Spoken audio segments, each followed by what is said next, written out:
시청자 여러분 안녕하십니까. 겨울인생입니다. 승무패 24회차 일부 방송을 시작하겠습니다. 두 번의 회차가 이월되었지만 평소 회차와 다를 바 없이 루틴을 지키려고 노력했고요. 24회차에서는 고액 적중금을 수령하시는 주말이 되시길 진심으로 기원드리겠습니다. 24회차 분석 방송을 시작하기 전에 구독과 좋아요, 알림 설정 부탁드리고요. 누르시는 동안 겨울인생은 1번 경기가 치러지는 세인트 제임스 파크로 먼저 가 있겠습니다. 첫 번째 경기는 뉴캐슬과 토트넘의 32라운드 일정입니다. 세인트 제임스 파크에서 치러진다는 점을 제외하고는 뉴캐슬이 우위를 점할 수 있는 부분은 단 하나도 없어 보이는 매치업입니다. 기동력과 전방 압박, 그리고 하프스페이스 점유율과 제공권, 하물며 집중력과 정신력에서조차 토트넘의 우월한 쇼타임이 관람 가능한 경기로 전망을 해봅니다. 지난 12월에 하스프 스타디움에서 개쪽팔았던 뉴캐슬이 심기일전을 모토로 내세울 것 같지만 결과는 뉴캐슬 라인업과 에디아우 감독의 와신 상담으로 거칠 것 같습니다. 개인적으로 핸디를 건드릴까 말까만 고민하고 있는 경기고요. 지난 전반 라운드 그 하스프 스타디움에서 뉴캐슬 에디아우 감독이 야심차게 장만했었던 베스트 11, 자 그리고 최정예 교체 잉여 자원들 한번 볼까요? 토트넘만 만나면 골을 넣는 선수가 있죠. 맨유의 카세미로, 웨스트햄의 파케타, 팀 동료 기마라이스와 함께 브라질 국대 중원을 책임지고 있는 요엘링턴 못 나옵니다. 자, 파라과이 국대 오른쪽 날개 알미론 못 나옵니다. 자, 영국 국대죠. 부동의 오른쪽 마지노선 트리피어 못 나옵니다. 자, 이 정도면 그나마 다행이죠. 자, 중앙 12라인의 상도마차 라슬라스와 보트만 둘 다 못 나옵니다. 21세 이하 영국 국대죠. 좌측 마지노선의 리브라멘토 못 나옵니다. 자, 뉴캐슬 중원의 미래입니다. 자, 마일리 못 나옵니다. 자, 그리고 뉴캐슬 최전방 이삭과 고든의 최고의 쪼크라고 할 수 있는 윌슨 여전히 못 나옵니다. 자, 전반 라운드의 베스트 11에서 3분의 2가 모습이 사라진 뉴캐슬. 자, 에디아우가 급조한 뉴캐슬의 비옵션이 풀럼에게는 통했을지 모르지만 백척간도에 서 있는 토트넘의 포감독과 캡틴 손을 저지하기에는 역부족으로 조심스러운 전망을 꺼내보겠습니다. 자, 이번 경기로 가보도록 하겠습니다. AT 마드리드와 지로나의 31라운드 일정이고요. 신정 연휴가 끝나던 날 새벽에 무니시팔 대 몬틸리비에서 치러졌던 양팀의 전반 라운드는 상대 진영의 하프스페이스를 선점해놓고 전방 압박을 가져갔던 지로나 미첼 감독이 만들어낸 승리였고요. AT 마드리드는 지로나의 업사이드 트랙을 역으로 이용했던 데파울과 모라타의 지능적인 플레이로 세 골을 만들어냈다고 보여집니다. 승부를 결정지은 지로나 승리의 원동력은 이반 마틴이었고요. 그리고 IT 마드리드의 코케가 구멍이라면 구멍이었다고 할 수가 있겠습니다. 자, 이점에서 그 주말 31라운드로 껑충 한번 뛰어가 보겠습니다. 특정 팀을 상대로 궁합 맞는 플레이를 하는 선수는 여전히 그 팀을 상대로 잘할 수밖에 없습니다. 상대팀 감독이 바뀌지 않았다는 전제하에서는 말입니다. 자, 이유는 시청자님들께서 더 잘 아실 테니까 제가 생략하겠습니다. 아틀레티코 라인업 중에서 그 미첼 감독의 A 전술의 구멍 공략을 가장 잘하는 선수는 모라타 선수고요. 그리고 지지리도 못 뚫는 선수는 데파이입니다. 자, 데파이가 부상 아웃되면서 시메오네 감독의 포워드라인 돌려막기 카드가 가용의 폭이 상당히 좁아졌어요. 근데 위에서 언급해드린 대로 지로나와는 상극인 데파이라서 상관없어 보이고요. 그리고 오늘 새벽 그 돌문전, 그러니까 도르트문트전에서 모라타를 빠른 시간에 어린 선수죠. 베리오스로 교체해주는 시메오네 감독의 그 배짱도 지로나 저격수 모라타의 주말 선발이라는 보관이 있었기 때문에 단행했던 모험이었다고 생각을 합니다. 그 풀타임의 그리즈만은 주말 지로나전에서 꼬레아 선발이라는 그 복선을 깔아놨다는 생각이 들고요. 그리고 모라타를 꼬레아 대신 베리오스 카드로 대체한 것을 시작으로 해서 오늘 새벽에 교체 자원이나 시간대들, 그러니까 교체 자원이 투입되었던 시간대들을 보면서 시메오네 감독의 주말 확정 선발 라인업을 만들어본 겨울인생이었습니다. 도르트문트전 그 종료 후에 그 이틀 반 가량의 휴식이 이틀 반 정도 되겠네요. 그러니까 아틀레티코 마드리드의 그 이틀 반 가량의 휴식밖에 없지만 주말 지로나전에서 AT 마드리드의 선전을 예상하는 5가지 이유를 말씀드려 보겠습니다. 지로나 저승사자라고 일컫는 모라타의 출전 시간을 64분으로 잘라주었다는 점. 자, 반대로 AT 마드리드를 상대로 가장 효율적인 움직임을 가져가는 지로나의 이반 마틴. 자, 이 부분은 시메오네 감독도 인정을 할 겁니다.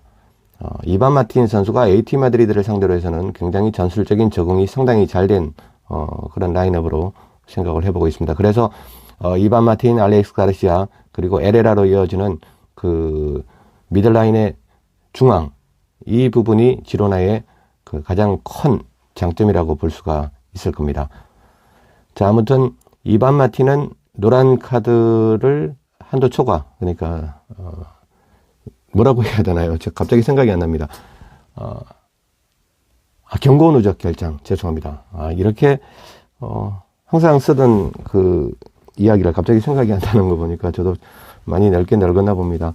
아무튼 이반 마틴은 노란 카드 한도 초과로 못 나오고요. 그래서 마틴, 가르시아, 에레라로 이어지는 지로나 최고의 엔진이 오토매틱에서 수동으로 바뀌는 점.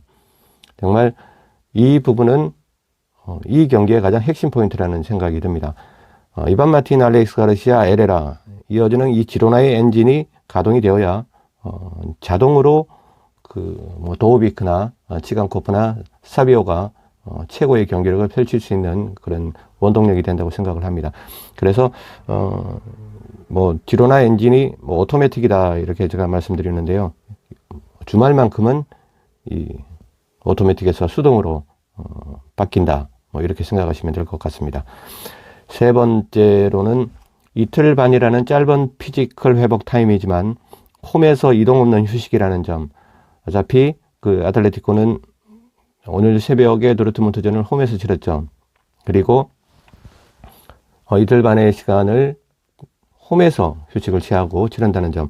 원정 같으면은 3일을 쉰거나 뭐 다름없는 그런 휴식이라는 생각이 듭니다. 그리고 네 번째는 주말 지로나 경기에서 성점 획득에 실패하면은 죄송합니다. 빌바오에게 내년 시즌 챔스 티켓을 넘겨줄 가능성이 70% 이상이라는 점.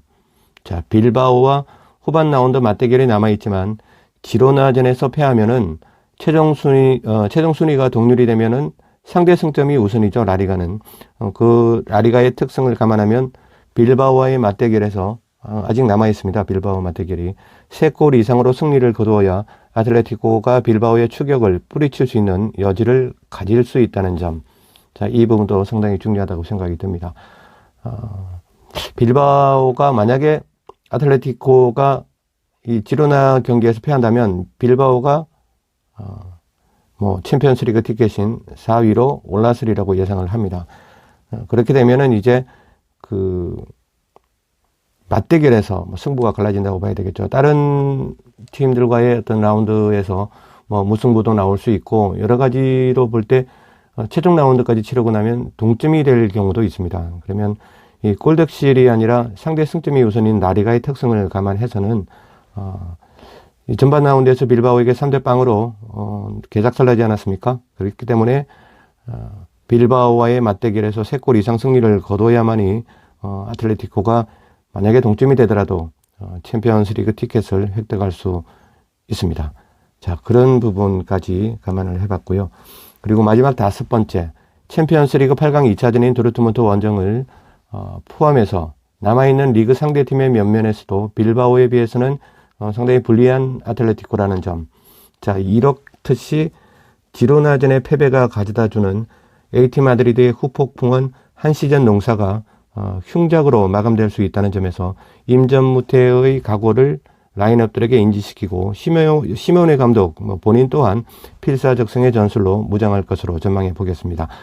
그 짧은 메디컬 세이브 타임에 처한 그 아틀레티코 전사들이지만 시비타스 메트로폴리타노에서는 상실된 체력도 회복시켜주는 약속의 땅이라는 생각으로 가름을 하겠습니다.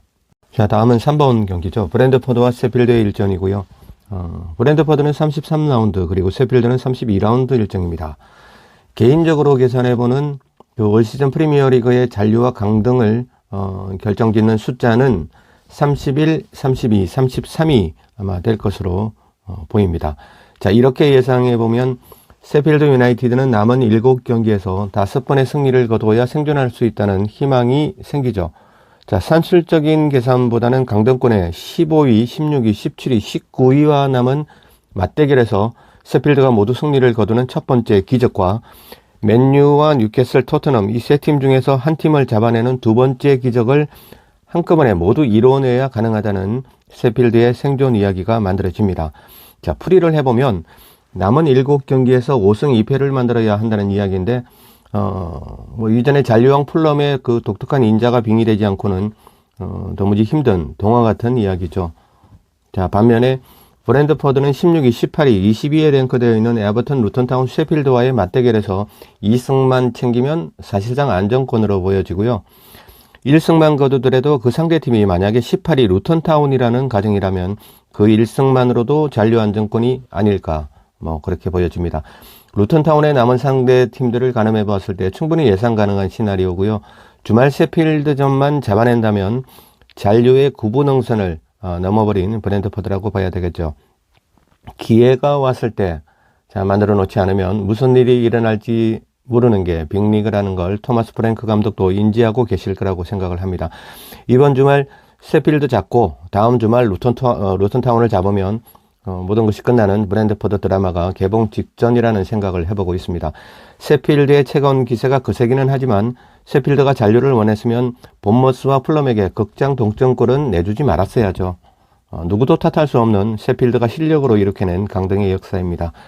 주말 경기가 끝나면 내년 시즌 양팀이 가야 할 길의 이정표는 다른 방향을 가리키고 있을 것으로 조심스럽게 전망을 해보겠습니다. 자, 다음은 4번 경기. 자, 번리와 브라이튼의 일전이고요. 번리는 33라운드, 브라이튼은 32라운드 일정입니다.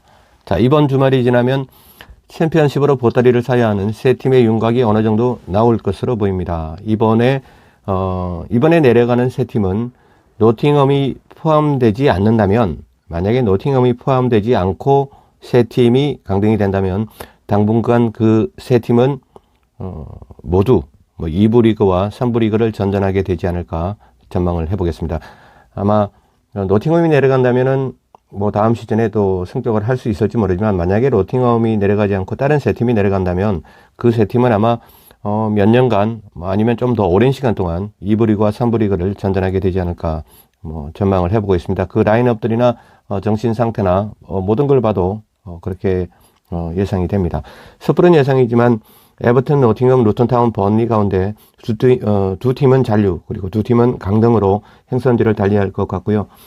번리는 남아있는 6경기 중에서 토트넘과 그리고 또 마지막 라운드 노팅엄만 제외하면 달리 동기부여 측면에서도 로우 테이블이라고 볼 수가 있겠죠. 그래서 번리 같은 경우는 마지막 힘을 쏟아부어 볼 만하다, 그렇게 여겨집니다. 토트넘과의 37라운드도 번리 입장에서는 토트넘이 37라운드 이전에 그 토트넘의 챔피언스리그 티켓이 확정될 가능성이 높기 때문에 주말 브라이튼전부터 내리 5경기를 최선의 멘탈리티로 치러내고 최종 라운드에서 노팅엄과 잔류냐 강등이냐를 결정짓는 단판 토너먼트를 펼치면 됩니다. 자, 그 첫 단추를 채우는 자급장이 주말 터퍼무어라서 그 희망을 좀 밝게 해준다 보여지고요.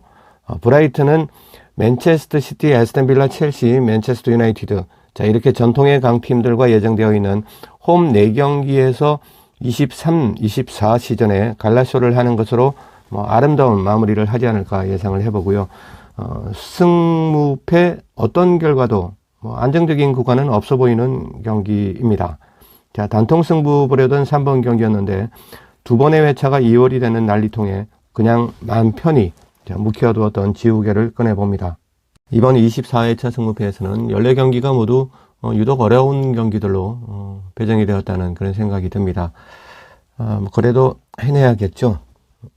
자, 힘내고 5번 경기로 서둘러 가보겠습니다.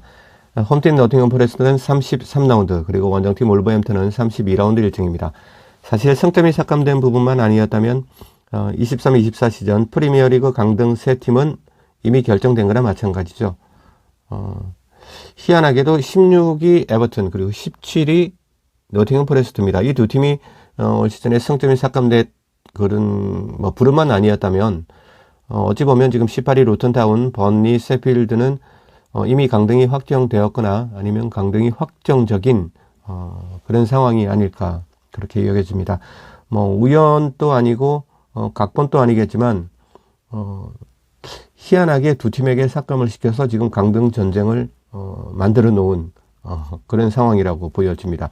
어쨌든 잔류는 뭐 하고 봐야 하는 노팅엄 포레스트입니다. 수학적인 개념으로 강등이 가능한 6개 팀. 자, 이 가운데서 전력만으로 놓고 본다면 가장 하이 퀄리티라고 생각되는 노팅엄 포레스트고요. 부상 회복 단계에 들어간 그 아워니 그리고 볼리, 자, 이 두 선수가 제가 접한 정보로는 현재 부상 회복 단계라고 알고 있거든요. 근데 이 두 선수가 지금 팀에게 놓여진 상황이니만큼 울버햄튼과의 홈 경기에 반드시 출전을 강행하지 않을까 생각을 해보고 있습니다. 누노 산토 감독이 보여줄 지지 않는 4-2-3-1 포메이션에 투볼란치에 누가 간택되는지만 볼 수가 있다면 산토 감독이 승리를 원하는지, 그러니까 워너비 윈인지 아니면 무승부까지도 염두에 두고 있을지를 어느 정도 가늠해 볼 수 있다고 생각이 됩니다. 그래서 이 부분이 조금 아쉽고요. 뭐 할 수 없죠. 지금 배트맨 환경에서는 우리가 확정 라인업을 확인하고 배팅할 수 있는 그런 뭐 처지가 안 됩니다. 이 부분은 감수하고 넘어가 보도록 하겠습니다. 그래도 게리 오닐 감독의 끈끈한 그 울버햄튼을 4년간 공들여서 만들어 놓은 장본인이 누노 산토 감독이라는 사실을 강가에서는 안 될 매치업으로 사료가 됩니다. 울버햄튼 하면 고유명사처럼 떠오르는 누노 산토. 자, 자신이 애지중지하는 그 소중한 것. 산토 감독의 입장에서는 자신이 애지중지하고 또 애지중지했던 소중한 것을 박살내야 하는 딜레마에 빠진 누노 산토 감독이 아닐까 이런 생각이 듭니다. 산토 감독이 그 울버햄튼을 17년 시점부터 21년 시점까지 가장 오랫동안 맡았죠. 산토 감독의 이력에서도, 그러니까 감독의 히스토리에도 보면 가장 오랜 시간 감독을 역임했던 부분이 울버햄튼이고요. 그래서 울버햄튼의 지금 이 강인한 그 정신력, 울버햄튼이 상당히 정신력이 좋은 팀이잖아요. 이런 부분도 산토 감독이 만들어 놓지 않았나 그런 생각을 해봅니다. 아무튼 산토 감독이 그 이름에 부끄럽지 않은 경기를 치러내리라 믿어보는 겨울인생입니다. 이상으로 겨울인생의 축구 이야기 채널에서 편성해드린 승무패 24회차 1부 방송을 마치겠습니다. 저는 2부 방송에서 다시 만나 뵙고요. 지금까지 겨울인생이었습니다. 감사합니다.